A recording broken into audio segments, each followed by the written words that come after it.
Hello दोस्तों, नमस्कार। स्वागत है एक बार फिर से आप सभी का अपने प्रिय चैनल पर। दोस्तों आपको बता दें जो अभी की सबसे बड़ी खबर आ रही है, जहां पर यासीन मलिक को उम्र कैद की सजा मिलने से तिलमिलाया पाकिस्तान। संसद में पास कर दिया प्रस्ताव। जी हां दोस्तों, बताएंगे आखिर क्या है इस प्रस्ताव में दोस्तों, और साथ में आपको बताएंगे जहां पर यासीन मलिक के बाद अब बिट्टा कराटे और मसर्रत आलम जैसे गुनहगारों की बारी। बताएंगे दोस्तों आखिर क्या है इनसे जुड़ी खबर, और इसी बीच आपको बताएंगे जहां अमेरिका के इस दुश्मन से भारत कर सकता है डील, सुपर पावर हो जाएगा हेल्पलेस। बताएंगे दोस्तों किस देश से भारत कर सकता है डील, और साथ में आपको बताएंगे जहां भारतीय सेना के नाम सबसे बड़ी कामयाबी, केरन सेक्टर में ढेर कर दिए 3 आतंकी, भारी मात्रा में गोला बारूद बरामद। जी हाँ दोस्तों, बहुत बड़ी खबर। साथ ही आपको बताएंगे जहां सऊदी अरब के इस कदम से सहमी पूरी दुनिया, भारत की भी टेंशन बढ़ सकती है। जी हाँ दोस्तों, बताएंगे क्या कदम उठाया है सऊदी अरब ने, और इसी बीच दोस्तों आपको बताएंगे जहां पर इमरान खान और शहबाज शरीफ में फिर एक बार झड़प देखने को मिली है दोस्तों।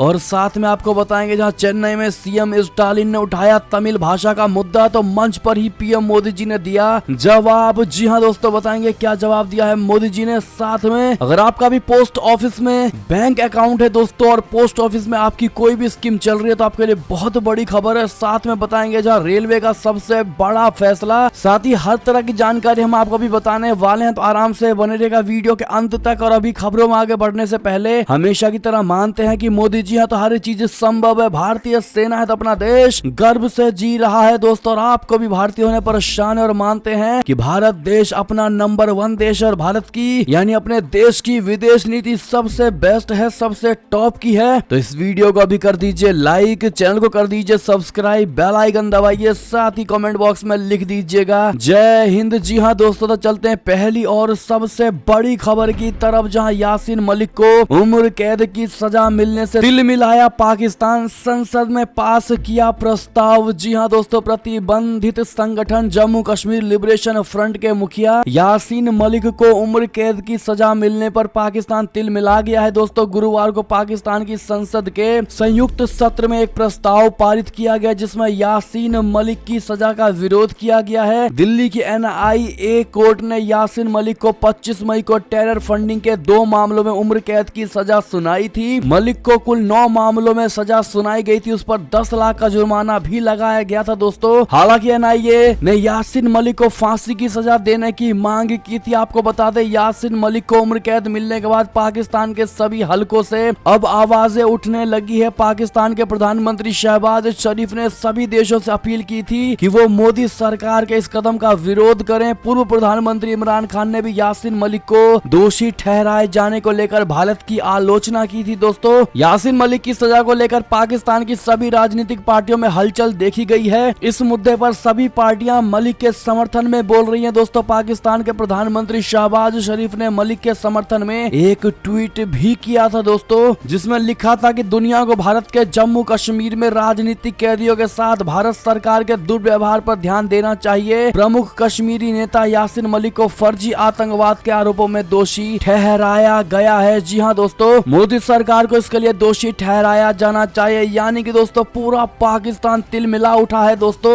और पाकिस्तान के संसद में प्रस्ताव भी पेश कर दिया गया है यासीन मलिक की गिरफ्तारी के विरोध में। ऐसे में आपको क्या लगता है दोस्तों, क्या अब पाकिस्तान के रोने और बौखलाने से क्या भारत डर जाएगा? बिल्कुल नहीं। जी हाँ दोस्तों, क्योंकि पूरा विश्व जानता है कि यासीन मलिक कितना खतरनाक आतंकवादी था दोस्तों, और भारत ने बिल्कुल सही डिसीजन लिया है। क्या आप समर्थन करते हैं भारत के डिसीजन का? हाँ या ना में जवाब जरूर दीजिएगा दोस्तों। और पाकिस्तान की बौखलाहट पर आपकी क्या राय होगी बताना मत भूलिएगा, और प्लीज दोस्तों वीडियो शेयर करना मत भूलिएगा व्हाट्सएप फेसबुक के जरिए, जैसा कि आप पहले से करते आ रहे हैं दोस्तों। आप सभी का बहुत बहुत धन्यवाद। अगली खबर की बात करें, जहां पर यासीन मलिक के बाद अब बिट्टा कराटे और मसर्रत आलम जैसे गुनहगारों की है बारी। जी हाँ दोस्तों, आतंकी यासीन मलिक को उम्र कैद की सजा के बाद अब अन्य आतंकी कमांडरों और अलगाववादियों के गुनाहों का हिसाब जल्द होने की उम्मीद मजबूत हो गई है। फारूक अहमद डार उर्फ बिट्टा कराटे, हैदर उल इस्लाम, नईम खान, शब्बीर अहमद शाह, आसिया अंद्राबी, अल्ताफ शाह, मसर्रत आलम, पीर शैफुल्लाह, शकील बख्शी जैसे आतंकी और अलगाववादियों के खिलाफ कत्ल, आगजनी, कानून व्यवस्था को भंग करने, हवाला, राष्ट्रद्रोह जैसे दर्जनों मामले विभिन्न अदालतों में विचाराधीन है। जी हाँ दोस्तों, कई मामलों में सिर्फ FIR दर्ज है लेकिन आगे कोई कार्यवाही नहीं हुई है। यासीन मलिक, जिसे बुधवार को दिल्ली में अदालत ने सजा सुनाई है, उसके खिलाफ भी अभी प्रदेश की विभिन्न अदालतों में कई मामले लंबित हैं। जी हाँ दोस्तों, ऐसे में अब यासीन मलिक के बाद सबसे टॉप पर दोस्तों बिटा कराटे का नाम आ रहा है दोस्तों, और इसको भी सजा मिलनी तय ही है। ऐसे में बिट्टा कराटे को लेकर आपकी क्या राय होगी दोस्तों? क्या इस पर भी भारत सरकार को जल्द से जल्द कोई बड़ा एक्शन लेना चाहिए? क्या कहते हैं आप लोग, बताइएगा जरूर। चलते हैं अगली खबर की तरफ, जहां पर अमेरिका के इस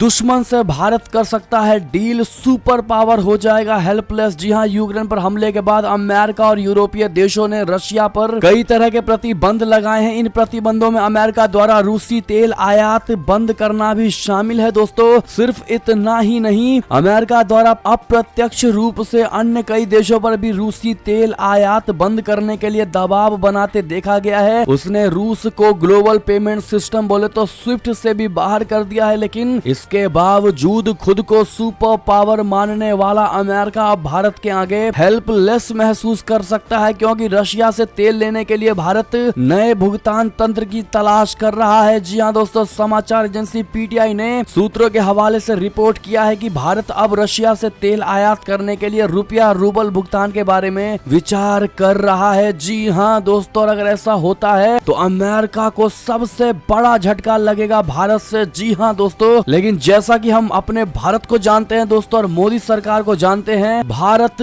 दोनों देशों के बीच में बैलेंस बनाकर ही चलेगा। जी हाँ दोस्तों, क्या कहते हैं आप लोग, राय सुझाव जरूर दीजिएगा। एकदम से अमेरिका को चौंकाया भी नहीं जा सकता। अगली खबर की बात करें, जहां भारतीय सेना के नाम बहुत बड़ी कामयाबी दोस्तों, केरन सेक्टर में ढेर कर दिए गए 3 आतंकी, भारी मात्रा में गोला बारूद बरामद। जी हाँ, भारतीय सेना को जम्मू कश्मीर के केरन सेक्टर में बड़ी कामयाबी मिली है दोस्तों, जहां उसने घुसपैठ की कोशिश कर रहे 3 आतंकवादियों को मौत के घाट उतार दिया है। जी हाँ दोस्तों, पुलिस ने आतंकियों के पास से 3 AK-47 राइफल, 1 पिस्तौल, 6 ग्रेनेड और बड़ी मात्रा में गोला बारूद बरामद किया है। जी हाँ दोस्तों, इसके अलावा IED से संबंधित सामान भी मिला है। इस बात की सूचना श्रीनगर के PRO ने दी है दोस्तों। PRO ने आगे बताया है कि ये स्थानीय लोगों की शांति, समृद्धि और अमरनाथ यात्रा को बाधित करने के इरादे का स्पष्ट संकेत है। सुरक्षा बलों को आज ये दूसरी कामयाबी मिली है। इससे पहले सेना ने जम्मू कश्मीर के कुपवाड़ा जिले में घुसपैठ की कोशिश को भी नाकाम कर दी थी। ऐसे में दोस्तों, भारतीय सेना के नाम इस बड़ी कामयाबी के लिए उनको कांग्रेचुलेशन जरूर कह दीजिएगा दोस्तों, ताकि उनका मनोबल हाई रहे दोस्तों। और प्लीज जिन्होंने वीडियो को अभी तक लाइक नहीं किया है, प्लीज लाइक कर दीजिएगा दोस्तों। अगली खबर की बात करें, जहां सऊदी अरब के इस कदम से सहमी दुनिया, भारत का भी बढ़ेगा सिर दर्द। जी हाँ दोस्तों, रशिया यूक्रेन युद्ध के कारण दुनिया में ऊर्जा संकट बढ़ गया है। इसी बीच तेल को लेकर सऊदी अरब की ओर से ऐसा बयान आया है जिससे दुनिया की धड़कनें तेज हो गई हैं। तेल की बढ़ती कीमतों को लेकर सऊदी अरब ने आगे कोई भी एक्शन लेने से इनकार कर दिया है। देश के विदेश मंत्री ने यह ऐलान किया है। जी हाँ दोस्तों, प्रिंस फैसल बिपिन फरहान ने वर्ल्ड इकोनॉमिक फोरम में कहा, जहां तक हम जानते हैं तेल की कोई कमी नहीं है, हम जो कर सकते थे वो कर चुके हैं। जी हाँ दोस्तों, इंटरनेशनल एनर्जी एजेंसी के मुताबिक सऊदी अरब दुनिया में तेल का सबसे बड़ा निर्यातक है दोस्तों। बढ़ती कीमतों पर लगाम लगाने के लिए मार्च में IEA ने 10 पॉइंट प्लान तैयार किया था ताकि स्टॉक से ज्यादा तेल रिलीज किया जा सके। रूस दुनिया में तेल के सबसे बड़े उत्पादकों में शुमार है और उसके यूक्रेन पर हमले के कारण दुनिया में ऊर्जा का संकट पैदा हो गया है। जी हाँ दोस्तों, अगली खबर की बात करें, जहां प्रधानमंत्री नरेंद्र मोदी जी ने चेन्नई में कहा, हम कठिन समय में श्रीलंका की हर जरूरी मदद कर रहे हैं, वो हमारा करीबी मित्र है। जी हाँ दोस्तों, PM मोदी जी ने चेन्नई में एक कार्यक्रम में कहा कि श्रीलंका इन दिनों कठिन समय से गुजर रहा है। मुझे पता है कि इससे आप लोग भी चिंतित होंगे। उसके करीबी मित्र और पड़ोसी होने के नाते भारत उसे हर जरूरी मदद मुहैया करा रहा है। PM मोदी ने कहा कि मुझे इस बात की खास तौर पर खुशी है कि यहाँ 5 रेलवे स्टेशनों का पुनर्विकास किया जा रहा है। इस आधुनिकीकरण और विकास को भविष्य की जरूरतों को ध्यान में रखकर किया जा रहा है। अगली खबर की बात करें दोस्तों, जहां पर इमरान खान का शहबाज शरीफ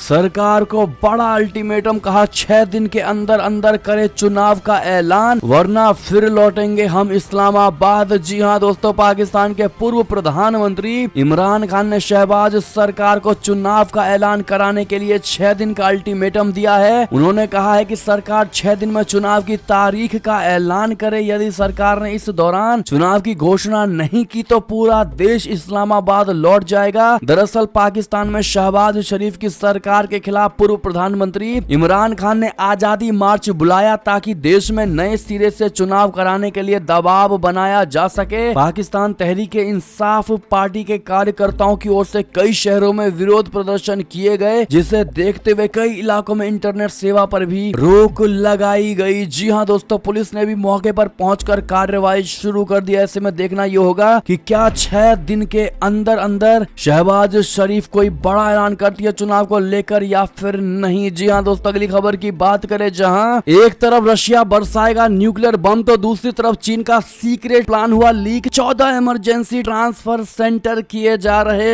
हैं तैयार। जी हां दोस्तों, दुनिया जानती है कि चीन से बड़ा चालबाज इस दुनिया में कोई नहीं है। जी हां दोस्तों, विस्तारवादी सोच वाला ड्रैगन मौका देखकर रंग बदलने में माहिर है। दोस्तों, यूक्रेन रशिया की विध्वंसक जंग के बीच चीन की नजर ताइवान पर है और चाइना ने अपने विस्तारवाद के एजेंडे को आगे बढ़ाते हुए अब ऐसी साजिश रची है जिससे पूरी दुनिया अगले 24 घंटे में सुलग सकती है। जी हां दोस्तों, यूक्रेन में धरती फाड़ धमाकों के बीच रशिया ये धौंस जमाता आया है कि वो किसी भी वक्त एटम बम का ट्रिगर दबा सकता है। दुनिया को ये कहकर धमकाता रहा है कि रशिया पर किसी भी हमले के हालात में इंतकाम का हथियार न्यूक्लियर बम ही होगा। जाहिर है कि एक तरफ रूस का एटमी जुनून है तो दूसरी तरफ सामने आया चीन का वार प्लान है। दोस्तों, अब चीन के टारगेट पर सबसे पहले ताइवान है और ये खबर सामने आते ही सनसनी मच गई है। जी हां, चीन ताइवान पर हमला करेगा और इस बात की आशंका तो बहुत पहले से जताई जा रही थी, लेकिन चीनी सेना के बीच हुई बातचीत का एक ऑडियो लीक होने से इस बात पर मुहर लग गई है कि चीन ने ताइवान पर हमला करने का रोड मैप भी तैयार कर लिया है। हम आपको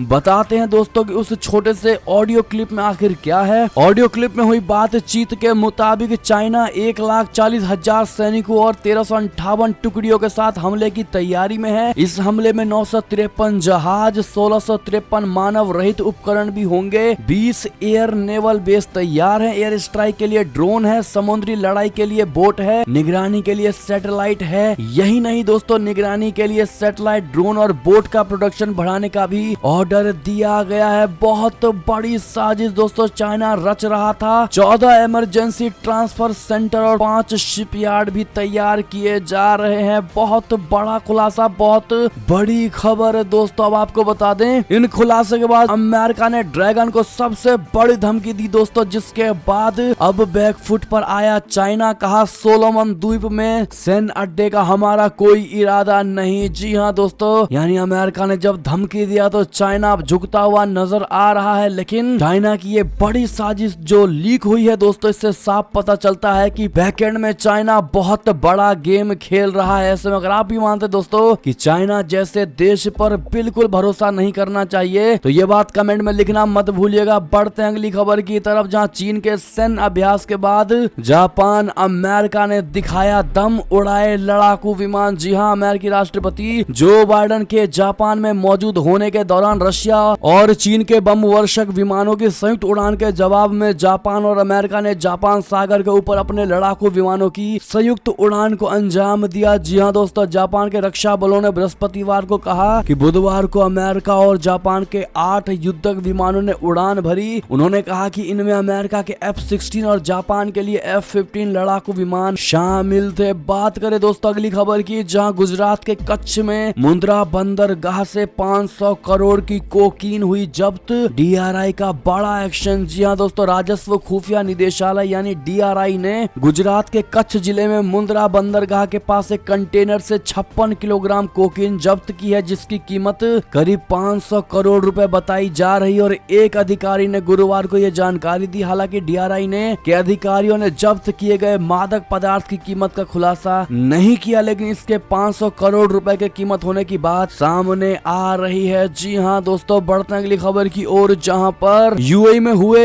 एक रेस्टोरेंट में सिलेंडर ब्लास्ट में 106 भारतीय घायल, एक पाकिस्तानी समेत 2 की हुई मौत। जी हां दोस्तों, संयुक्त अरब अमीरात की राजधानी अबू धाबी में इस सप्ताह की शुरुआत में एक रेस्टोरेंट रेस्टोरेंट में गैस सिलेंडर फटने से हुए विस्फोट में एक भारतीय नागरिक और एक पाकिस्तानी नागरिक की मौत हो गई है। दोस्तों मीडिया की एक खबर में यह जानकारी सामने आई है। इस विस्फोट में एक भारतीय नागरिक और एक पाकिस्तानी नागरिक की मौत हो गई है। मीडिया की एक खबर में यह जानकारी सामने आई है। इस विस्फोट में 120 लोग घायल भी हुए थे, जिनमें 106 भारतीय नागरिक थे। अगली खबर की बात करें, जहां पर इजराइल ने अमेरिका को बताया ईरान के कर्नल को हमने मारा। जी हाँ दोस्तों, ईरान के इस्लामिक रिवॉल्यूशनरी गार्ड कॉर्प्स यानी IRGC के कर्नल खोडाई की रविवार को तेहरान में गोली मारकर हत्या कर दी गई थी। ईरान ने इस हत्या के लिए इजराइल को जिम्मेदार ठहराया था। न्यूयॉर्क टाइम्स की रिपोर्ट के मुताबिक इजराइल ने अमेरिका को बताया था कि रविवार को ईरान के रिवॉल्यूशनरी गार्ड्स के कर्नल की हत्या उन्होंने ही की है। जी हाँ दोस्तों, रिपोर्ट के मुताबिक ईरान के एक खुफिया अधिकारी का कहना है कि इजराइल ने अमेरिकी अधिकारियों को बताया था कि कर्नल खोडाई की हत्या में उनका हाथ है। अगली खबर की बात करें, जहां लगता है दोस्तों अब इस्तीफा दे ही देंगे बोरिस जॉनसन, और देना ही पड़ेगा क्योंकि पार्टी गेट के मुद्दे पर उनके ही सांसदों ने कर दी है उनके पद छोड़ने की मांग। जी हाँ दोस्तों, कोरोना लॉकडाउन में नियमों के उल्लंघन में फंसे ब्रिटेन के प्रधानमंत्री बोरिस जॉनसन की मुश्किलें अब कम होने का नाम नहीं ले रही है। दोस्तों, जांच में सरकार के भीतर नियमों को तोड़ने की संस्कृति उजागर होने के बाद बोरिस जॉनसन पार्टी के ही सांसदों के निशाने पर आ गए हैं। दोस्तों, जॉनसन पर इस्तीफा देने का दबाव गुरुवार को तब और बढ़ गया जब उनकी अपनी कंजर्वेटिव पार्टी के कम से कम 2 सांसदों ने सार्वजनिक रूप से उनसे पद छोड़ने की मांग की। बहुत बड़ी खबर दोस्तों, और ऐसे में अब ये कयास लगाए जा रहे हैं कि बोरिस जॉनसन भी ऑस्ट्रेलिया के PM की तरह दोस्तों PM का पद छोड़ देंगे। क्या कहते हैं आप लोग, बताइएगा जरूर। अगली खबर की बात करें, जहां कांगो में यूनाइटेड नेशन पीस कीपिंग का हिस्सा बनी भारतीय सेना के जवानों ने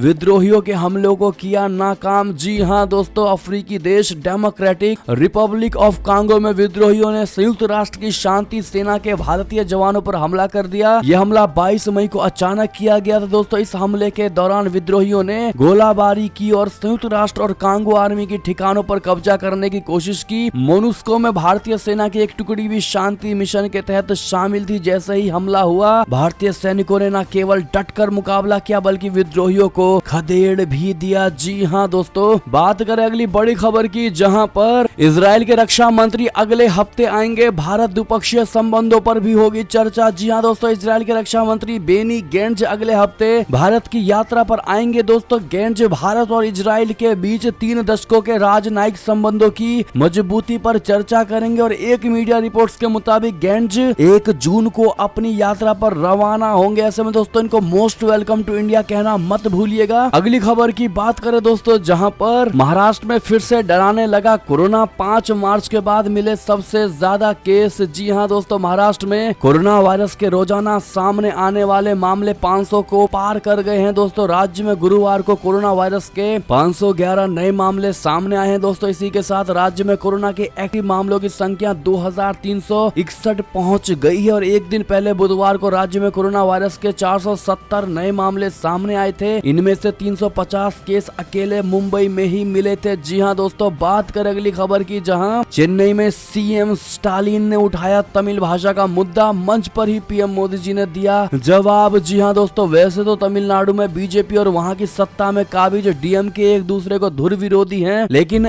आज यानी कल जब प्रधानमंत्री मोदी जी चेन्नई पहुंचे तो वहां का नजारा कुछ दूसरा ही दिखा। जी हाँ दोस्तों, एक कार्यक्रम के दौरान जब PM मोदी जी आवास योजना के लाभार्थियों को घरों की चाबी सौंप रहे थे तो प्रधानमंत्री मोदी जी ने तमिलनाडु के CM MK स्टालिन को भी आगे बुलाया और उनसे चाबी में हाथ लगाने को कहा। इस दौरान जहां बीजेपी समर्थक मोदी मोदी के नारे लगा रहे तो DMK के कार्यकर्ता CM CM बोल रहे थे, लेकिन दोनों ही नेताओं के बीच आपस में दोस्ती जैसा हाव भाव दिख रहा था। जी हाँ दोस्तों, कार्यक्रम के दौरान CM स्टालिन ने PM मोदी जी की मौजूदगी में कहा कि तमिलनाडु की देश की GDP में अच्छा खासा योगदान है, लेकिन उसके लिए मात्र 1.2% पैसा आवंटित किया गया है। CM ने कहा कि राज्य के मछुआरों का भी केंद्र सरकार ध्यान रखें। इसके बाद तमिलनाडु ने हिंदी का भी मुद्दा छेड़ दिया, जो कि वर्षों पुराना विवाद है। दोस्तों, CM ने कहा कि तमिल भाषा को भी हिंदी के बराबर दर्जा दिया जाना चाहिए, जिसके बाद PM मोदी जी ने CM स्टालिन को बातों का सहजता से जवाब दिया। उन्होंने CM स्टालिन और वहां राज्य सरकार के मंत्रियों को तमिल भाषा में वणक्कम कहकर अभिवादन किया। उन्होंने कहा कि तमिलनाडु की भाषा, संस्कृति और लोग बेहतरीन बेहतरीन है। यहाँ आना अपने आप में हमेशा से ही खास रहा है। पीएम मोदी ने तमिल के प्रसिद्ध कवि भारतीयार की कविता की लाइनें भी पढ़ी। जी हाँ दोस्तों, बता दें पीएम मोदी ने हिंदी तमिल भाषा के मुद्दे पर सीएम स्टालिन को जवाब देते हुए कहा कि तमिल एक शाश्वत और वैश्विक भाषा है। उन्होंने कहा कि भारत सरकार तमिल भाषा संस्कृति के विकास के लिए पूरी तरह से प्रतिबद्ध है। केंद्रीय तमिल भाषा और संस्कृति स्थान को भारत सरकार की ओर से ही फंड दिया जा रहा है। बहुत सही तरीके से दोस्तों प्रधानमंत्री मोदी जी ने स्टालिन को जवाब दिया है। आपकी क्या राय होगी इस पर कमेंट करके जरूर बताइएगा। दोस्तों अगली खबर की बात करें, जहां कर्नाटक में फिर खड़ा हुआ विवाद, मुस्लिम छात्राओं पर क्लास में हिजाब पहनने का बड़ा आरोप, धरने पर बैठे छात्र। जी हाँ दोस्तों, कर्नाटक में यूनिवर्सिटी कॉलेज के छात्रों के एक समूह ने आरोप लगाया है कि कुछ मुस्लिम छात्राएं हिजाब पहनकर कक्षाओं में शामिल हो रही हैं। इन छात्रों ने इसके विरोध में कॉलेज परिसर में प्रदर्शन किया, जिससे हिजाब का मुद्दा गुरुवार को एक बार फिर सुर्खियों में आ गया। जी हाँ दोस्तों, कॉलेज की वर्दी पहने हुए प्रदर्शनकारी छात्रों ने दावा किया कि 44 छात्राएं कॉलेज जाने के लिए हिजाब पहने हुई थी और उनमें से कुछ इसे पहनकर कक्षाओं में भी शामिल हो रही हैं। जी हाँ दोस्तों, अगली खबर की बात करें, जहां स्टेडियम में कुत्ता घुमाने वाले आईएएस संजीव खिरवार का लद्दाख ट्रांसफर, पत्नी का अरुणाचल प्रदेश में तबादला। जी हाँ दोस्तों, दिल्ली के त्यागराज स्टेडियम में कुत्ता घुमाने वाले आईएएस पति पत्नी का गुरुवार शाम ट्रांसफर कर दिया गया है। आईएएस संजीव खिरवार का ट्रांसफर लद्दाख तो उनकी पत्नी रिंकू धुग्गा का तबादला अरुणाचल प्रदेश कर दिया गया है। दोस्तों इस मामले पर गुरुवार शाम मुख्य सचिव ने गृह मंत्रालय को रिपोर्ट सौंपी थी।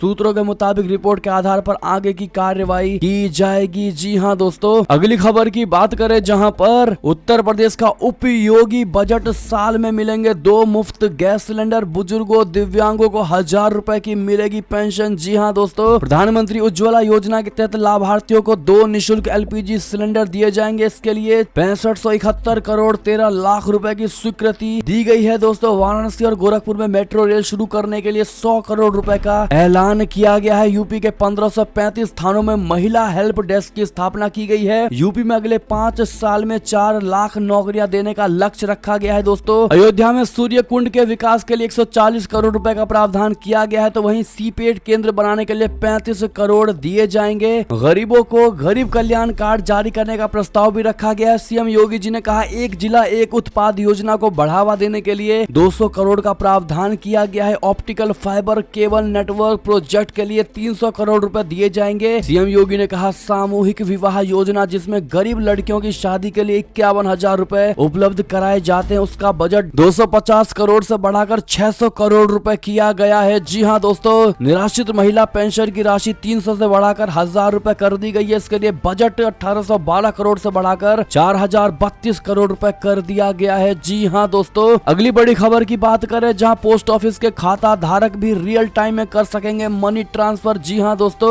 अगर आपका भी डाकघर में खाता है दोस्तों तो आपके लिए अच्छी खबर है। तो बात दोस्तों ये है कि अब आप भी अपने खाते से रियल टाइम में पैसों को दूसरे अकाउंट में ट्रांसफर कर सकते हैं। जी हाँ, डाक विभाग ने बचत खाता धारकों के लिए एनईएफटी और आरटीजीएस जैसी सुविधाएं शुरू कर दी हैं। दोस्तों हाल ही में डिपार्टमेंट ऑफ पोस्ट ने एक सर्कुलर जारी करके ये जानकारी दी है। जी हाँ दोस्तों, अगली खबर की बात करें, जहां रेलवे का बहुत बड़ा फैसला, अब इन ट्रेनों में वेटिंग वालों को भी हमेशा मिलेगी कंफर्म टिकट। जी हाँ दोस्तों, गर्मी की छुट्टियां शुरू हो गई और ऐसे में अगर आप भी घर जाने की प्लानिंग कर रहे हैं और ट्रेन में वेटिंग से परेशान है तो ये खबर आपके लिए ही है। दोस्तों रेलवे ने यात्रियों के लिए बहुत बड़ा फैसला लिया है। इस फैसले के बाद आपको ट्रेन टिकट मिलने में परेशानी नहीं होगी। जी हाँ, दरअसल उत्तर पश्चिमी रेल यानी नॉर्थ वेस्टर्न रेलवे की ओर से बड़ा फैसला लिया गया है। रेलवे ने ट्रेनों में वेटिंग लिस्ट को कम करने के लिए 21 जोड़ी ट्रेनों में स्थायी कोच जोड़ने का फैसला लिया है। इसमें 3rd एसी के अलावा 2nd एसी और द्वितीय कुर्सी यान के कोच की व्यवस्था की जा रही है। इससे राजस्थान, मध्य प्रदेश, हरियाणा, दिल्ली, उत्तर प्रदेश, बिहार, वेस्ट बंगाल, महाराष्ट्र, असम, उड़ीसा जैसे राज्यों का सफर करने वाले यात्रियों को टिकट लेने में परेशानी नहीं होगी। जी हाँ दोस्तों, ऐसे में क्या इस गर्मी छुट्टी में आप भी अपने घर जा रहे हैं दोस्तों, गाँव, बताइएगा जरूर। केंद्र सरकार 2 बैंकों को करने जा रही है प्राइवेट। चेक करें आपका भी अकाउंट तो नहीं है दोस्तों। दरअसल सरकार 2 बैंकों को प्राइवेट करने जा रही है। 2 बैंक पीएसबी के निजीकरण पर तेजी से काम चल रहा है दोस्तों। मोदी सरकार सेंट्रल बैंक ऑफ इंडिया और इंडियन ओवरसीज बैंक को प्राइवेट हाथों में सौंपने की तैयारी कर रही है। जी हाँ दोस्तों, क्या आपका भी इनमें अकाउंट है, बताइएगा जरूर। और इसी बीच दोस्तों ये थी अब तक की सारी बड़ी खबरें। आपको हमारी खबर कैसी लगी? आशा करता हूँ दोस्तों बहुत अच्छी लगी होगी। अगर थोड़ी भी अच्छी लगी है तो इस वीडियो को अभी अपने भाई बंधुओं में व्हाट्सएप, फेसबुक, ट्विटर के जरिए पूरे भारत में शेयर करना बिल्कुल मत भूलिएगा दोस्तों। और अभी कर दीजिए इस वीडियो को लाइक, चैनल को कर दीजिए सब्सक्राइब, बेल आइकन दबाइए, साथ ही कमेंट बॉक्स में लिख दीजिएगा जय हिंद जय भारत। तो मिलते हैं आप अगली बड़ी खबर में दोस्तों, तब तक के लिए अपना ख्याल रखिएगा। आप सभी का बहुत बहुत धन्यवाद साथ देने के लिए, साथ बने रहने के लिए। और खबरों का सिलसिला लगातार हमारे चैनल पर जारी है, तो अपडेट रहना बिल्कुल मत भूलिएगा। अगली बड़ी खबर का इंतजार करिएगा। हम मिलते हैं आप अगली बड़ी खबर में, तब तक के लिए बहुत बहुत धन्यवाद। जय हिंद जय भारत, जय श्री राम, वंदे मातरम, हर हर महादेव।